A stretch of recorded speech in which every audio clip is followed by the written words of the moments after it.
What can a single day really tell us about the state of our world? Well, today, we're going to find out. We're hitting pause on one specific day, February 23rd, 2026. Together, we're going to trace the shockwaves from a cartel war down in Mexico, watch the major economic power plays unfold in real time, and even see how ancient traditions are thriving, right in the middle of all this modern chaos. So, what can just one day reveal? Let's find out. All right, so our day kicks off in Mexico, and it starts with a headline that just ignites a firestorm. I mean, a major cartel kingpin has been taken down. But here's the thing. This isn't a victory parade. Oh no, it's more like a declaration of war. And the streets, well, they're about to burn.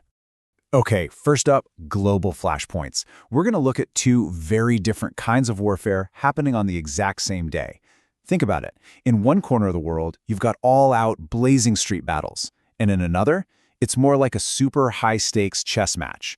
All military threats and diplomatic gambles, where just one wrong move could be absolutely catastrophic.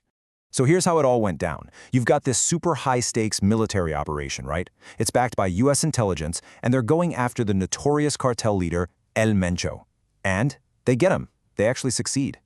But as you can imagine, taking out the king doesn't just end the game. The cartel's response is immediate and it is furious. They literally turn tourist cities like Puerto Vallarta into war zones, trapping regular people, civilians, tourists, behind these burning barricades. And this was the immediate price of that so-called victory, 25. That's how many Mexican soldiers were killed in just the first few hours of retaliation. See, taking out the kingpin didn't end the violence at all. It completely unleashed it. A totally brutal reminder of the cartel's power. Okay, now let's switch gears and jump across the globe. We're going from the open warfare in Mexico to the simmering, nail-biting tensions of the Middle East.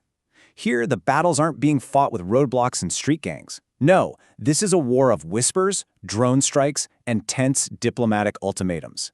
And the stakes, they involve nuclear capabilities. Yeah, it's that serious. The sequence of events here really tells a story. First, the U.S. starts pulling non-emergency staff from its embassy in Beirut. That's always a huge red flag, right? Then, bam, Israeli strikes hit southern Lebanon, totally shattering a ceasefire. Israel says they're targeting Hamas. Hamas says, no way, we don't have facilities there. And the backdrop to all this craziness? Really critical nuclear talks between the U.S. and Iran are scheduled for just a few days later. Every single one of these moves is a calculated message, and it's putting the whole region on an absolute knife's edge. So, conflict isn't just fought with soldiers and tanks, right? It's also fought with sanctions, tariffs, and trade deals. And on this exact same day, the global economic battlefield was being completely redrawn thanks to court rulings, new alliances, and some pretty strategic blockades. Over in the U.S., a massive power struggle over trade is erupting right inside the government. The Supreme Court deals a pretty big blow to President Trump, ruling that his global tariffs were an overreach of power. But the president's response? It's totally defiant. He basically says fine, and immediately pivots, vowing to use a different law to do the exact same thing. It's a real high-stakes chess match for who gets to control American economic policy. And this is just such a perfect example of the paradox of the global economy, all happening on the same day. Talk about a split screen. On one side, you have the US and Indonesia building bridges with this landmark trade deal. And on the other, you have Hungary building walls, right inside the European Union. By blocking critical aid to Ukraine and new sanctions against Russia, just one nation is causing this major fracture in Western unity. All right, let's zoom in now from global economics to the high drama of domestic politics. Because on this one day, we see a nation totally redefining its security, a country making some amazing historic progress, and, you guessed it, old scandals creeping back to haunt some very powerful people. Over in India, they announced this major policy shift called Prahar. Now, this is the country's first ever comprehensive national anti-terror strategy. But here's what makes it so significant. Its scope. It goes way beyond traditional threats and really focuses on new battlegrounds, like cyber attacks and protecting economic infrastructure. It just goes to show how the very definition of national defense is changing right before our eyes. Okay, but amidst all the tension of the day, there's also this really incredible moment of groundbreaking progress happening in Europe. Here it is. In the Netherlands, Rob Jetten officially becomes the new prime minister. And this is a huge deal. He breaks two barriers at once. He's the youngest prime minister in the nation's history, and he's its first openly gay prime minister. What a powerful symbol of both generational and social change happening in Europe. Meanwhile, back in a U.S. courtroom, transparency kind of takes a backseat to security. A federal judge blocks the public release of this really sensitive report about President Trump. The judge basically says that the public's right to know doesn't, at this point, outweigh the potential for harm to ongoing investigations. So what does that mean in plain English? The investigation keeps going, but it's all happening behind closed doors. And then, over in the UK, the ghost of an old scandal comes roaring back. Peter Mandelson, who is a major figure in British politics, a former top diplomat, is arrested. And the reason? His connection to the infamous Jeffrey Epstein case.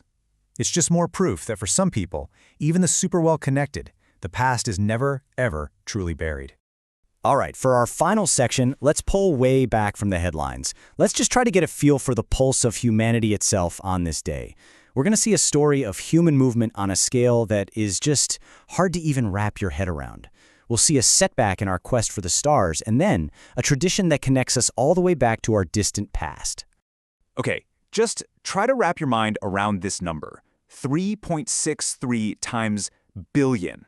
That's how many passenger trips were taken in China on this one single day. It's during their Chunyun travel rush. I mean, to put that in perspective, that's like half the entire population of Earth taking a trip at the same time. It's an absolutely staggering display of a nation on the move, the biggest we've seen since the pandemic. So while billions of people are traveling here on Earth, our journey to the stars hits a bit of a roadblock. NASA officially announces a delay for the Artemis II lunar mission. And the culprit? It's not some huge catastrophe.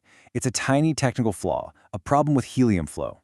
It's just such a humbling reminder that sometimes our grandest ambitions can be grounded by the absolute smallest of details. So, on one hand, you've got this incredible modern mass travel. On the other, our futuristic travel plans are put on hold. But what about the stuff that doesn't really change? Well, on this very same day, an ancient tradition is absolutely thriving, and it's not powered by engines or rockets, but by pure community spirit. You know, if you could chart the energy of this one day, it might look a little something like this. Global conflict? Yeah, that's running high. Technological progress? Kind of stalled out. But human tradition? Oh, that is as vibrant and as thriving as ever. And that brings us to our final stop for the day, the small Greek town of Galaxidi. And here, believe it or not, another kind of war is being waged on the streets. But this one's fought not with weapons, but with color, chaos, and just pure joy. They call it the Flower War. It's this amazing tradition that goes all the way back to the 19th century.